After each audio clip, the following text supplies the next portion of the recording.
মৌলভীবাজারের রাজনগর উপজেলা একটি ইতিহাস সমৃদ্ধ অঞ্চল।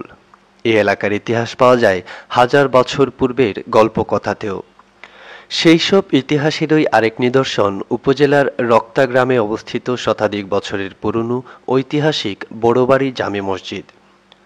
আজ থেকে প্রায় ১১০ বছর আগে যা তৈরি করে দিয়েছিলেন এই এলাকারই এক সম্ভ্রান্ত বাসিন্দা হাজী মোহাম্মদ সুজন মাহমুদ সাহেব। এই মসজিদের রক্তা বড়বাড়ি জামে মসজিদ।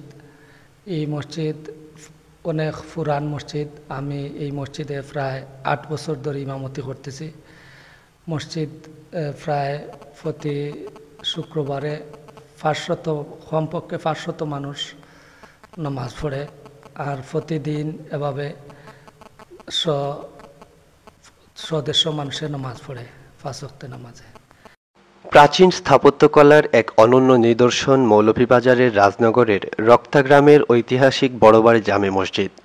১১০ বছরের বেশি আগে নির্মিত এই মসজিদ নিয়ে লোকমুখে ছড়িয়ে আছে নানান কাহিনী। এই মসজিদ বহু পুরাতন মসজিদ, প্রায় ১০ বছর হয়ে গেছে। ইতিহাস জানি, এই মসজিদ আমি প্রায় ৫০ বছরের ইমাম। এই মসজিদ হাজী সুজন মাহমুদ সাহেব তিনি ইয়া কইরা গেছেন, মানে তৈয়ার করে গেছে নাকি। ৩টা গম্বুজ আছে, আর এখন ওনার উত্তরসূরিরা, ওনার ছেলেপেলেরা, নাতি সংসার, তারা ইয়া করতেছে, এটার সংস্কার করতেছে, সামনে দিয়ে অনেক বাড়াইয়া রাখছে। আর মৌলভীবাজারের পাঁচগাঁও ইউনিয়নের রক্তা গ্রামে একটি উঁচু স্থানে এই জামে মসজিদের অবস্থান। দেয়ালের শুভ্র রঙে দূর থেকেও জ্বলজ্বল করে মসজিদটি।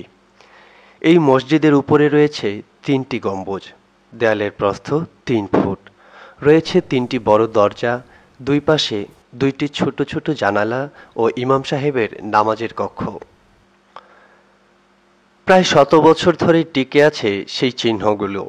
দেয়ালে ফুল লতার ছবি আঁকা, দেয়ালের ইটের গাঁথুনি অনেক পুরনো। মূল মসজিদটি ঐতিহাসিক ও সৌন্দর্যমণ্ডিত স্থাপনা হওয়ায় অনেক মানুষই দেখতে আসেন এখন এই মসজিদটি। না, এইরকম মসজিদ আছে না। এই মসজিদ করা হয়েছে জানি হাজী সুজন মোহাম্মদের করছেন, আমার দাদার বাপ এই নইলা হাজী সুজন মোহাম্মদ তাই করছেন এটা মসজিদ, এবং সহযোগিতা করছেন আবুল কাসিম মাস্টার সাহেব, রাজনগর থানার প্রথম মেট্রিক পাস আমার দাদা আবুল কাসিম মাস্টার, তখন মাস্টার সাহেব ওই ডাক্তার, বুঝছেন, উনি সব মিলতে।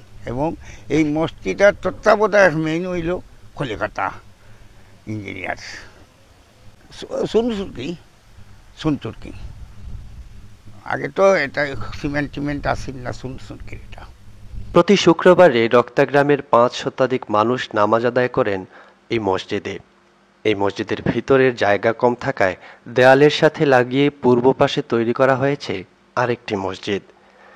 ইট ও চুন সুরকি দিয়ে তৈরি ঐতিহ্যবাহী বড়বাড়ি মসজিদটি কালের বিবর্তনের সাক্ষী হয়ে দাঁড়িয়ে আছে এখনও।